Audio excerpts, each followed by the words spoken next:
Hi friends, welcome back to Swami's kitchen. நாம் இன்றைக்கி பார்க்க போகிற ரெசிபி சிவப்பு அவல் பாசிப்பருப்பு காரக்கொழுக்கட்டை. ரொம்ப டேஸ்டியாக இருக்கும். காலையில் டிஃபனுக்கும் ஈவினிங் ஸ்நாக்ஸ் ஆட்டும் செய்து சாப்பிடலாம். ரொம்ப அருமையாக இருக்கும், ஹெல்த்தியானதும் கூட. இதை எப்படி செய்தலான்னு பார்த்துருவோம். இதுக்கு தேவையான பொருளையும் பார்த்துடலாம். நான் ஒரு 50 கிராம் பாசிப்பருப்பை எடுத்து ஒரு பாத்திரத்தில் போட்டு நல்லா 2 முறை கழுவிட்டு வந்துடுங்க. கழுவி வச்சு இப்போ இதில் ஒரு அரை கப்பு தண்ணியை நல்லா கொதிக்க வச்சு அதில் விட்டுருங்க. இப்போ அந்த கொதிக்க தண்ணியிலேருந்து நல்லா வெந்து வந்துடும். பாதி அளவுக்கு வெந்து வந்துடும். நல்லா இப்போ நல்லா கலந்து விட்டுருங்க. இது ஒரு 10-15 நிமிஷம் இருக்கட்டு. இதுக்கிடையில் நம்ம அவலையும் ஊற வச்சிடலாம். 2 கப்பு சிவப்பு அவல் எடுத்துருக்கேன். இது மெல்லிசான அவல். நீங்கள் கெட்டியான அவல் இருந்தால் எடுத்துடுங்க, அது நல்லாயிருக்கும். இப்போ இதையும் ஒரு நேரம் தண்ணியில் விட்டு அலசி எடுத்துருங்க. அலசி எடுத்துகிட்டு இப்போ ஒரு 1/4 டீஸ்பூன் உப்பு, அது கூட ஒரு 1/4 கப்பு தண்ணி விட்டு நல்லா கலந்துக்கிட்டு அப்படியே தெளித்து விடுங்க. அவ்வளோ தண்ணியும் தெளித்து அப்படியே விசிறி விட்டுருங்க. நல்லா அழுத்தி பிசையாண்டா. இதை இப்படி மூடி வச்சிடலாம். ஒரு 10 நிமிஷம் நல்லா ஊறட்டு. 10 நிமிஷம் போதும். நம்ம கெட்டி அவள்னா கூட ஒரு 10 நிமிஷம் 20 நிமிஷம் மூடி வச்சு ஊற வச்சுருங்க. இப்போ இது திறந்து 10 நிமிஷத்துலேயே நல்லா உதிரியாக பூ போல் வந்துடும். நல்லா ஊறி வந்துடும் இது. இப்போ அது ஒரு சைடில் இருக்கட்டு. இப்போ பாசிப்பருப்பை பார்த்துருவோம். பாசிப்பருப்பும் பாதிக்கு மேலே வந்து இருக்குது, நல்லா வந்து இருந்தாலும் இருக்குது. இதை இப்போ தண்ணியை வடிகட்டி எடுத்துருவோம். அது ஒரு சைடில் இருக்கட்டு. இப்போ அடுப்பில் கடாயை வச்சு 2 டீஸ்பூன் எண்ணெய், 1/4 டீஸ்பூன் கடுகு, கடலைப்பருப்பு 1 டீஸ்பூன், உளுந்தம்பருப்பு 1 டீஸ்பூன் போட்டு நல்லா பொரிய விடுங்க. கொஞ்சம் செவந்து வரணும். இப்போ இதில் 2 காஞ்ச மிளகாயை பிச்சு போட்டிருக்கேன்.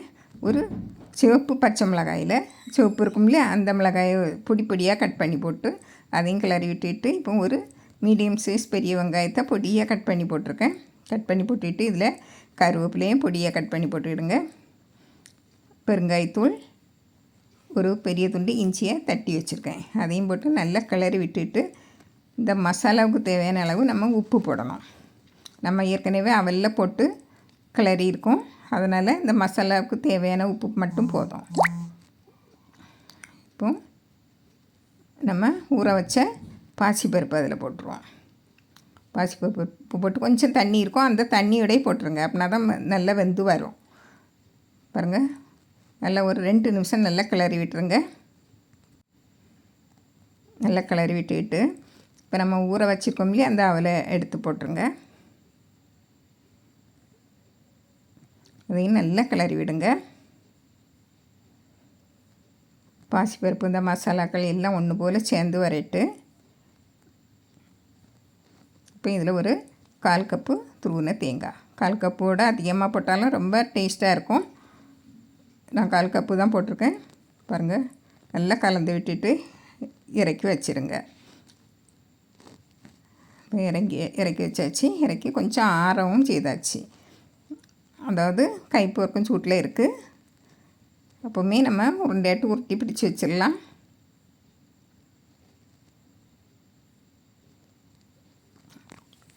உங்களுக்கு இட்லி தட்டில் வச்சு எடுக்கனாலும் எடுத்துக்கலாம்.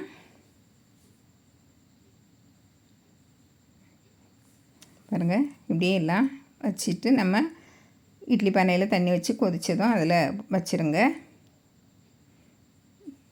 அப்புறம் மீதி உள்ளதையும் அப்படியே உருண்டையாட்டு உருட்டி வச்சுருங்க.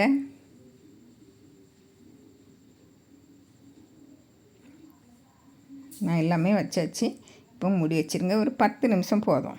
நல்லா வெந்துடும். இந்த பாசிப்பருப்பு அவல் எல்லாம் சேர்ந்து நல்லா வெந்து நல்ல வாசனையாக இருக்கும், நல்ல டேஸ்ட்டாக இருக்கும் இந்த கொழுக்கட்டை. பாருங்கள், நல்லா வெந்து இருக்குது, நல்ல வாசனையாட்டம் இருக்குது. இதை இப்போ இறக்கி கொஞ்சம் ஆறின உடனே எடுத்துடுங்க. இல்லை அப்படின்னா நல்லா உதிர்ந்து வந்த போல் வந்துடும். பாருங்கள், நல்லா சூடாக தான் இருக்குது. எவ்வளோ சாஃப்டாக இருக்குன்னு பாருங்கள். நல்லா டேஸ்ட்டாகிட்டு இருக்கும். இதே போல் நீங்களும் செய்து பாருங்கள். பிடிச்சிருந்தால் லைக் பண்ணுங்கள், ஷேர் பண்ணுங்கள், கமெண்ட்ஸ் பண்ணுங்கள், மறக்காமல் சப்ஸ்கிரைப் பண்ணுங்கள். தேங்க்யூ.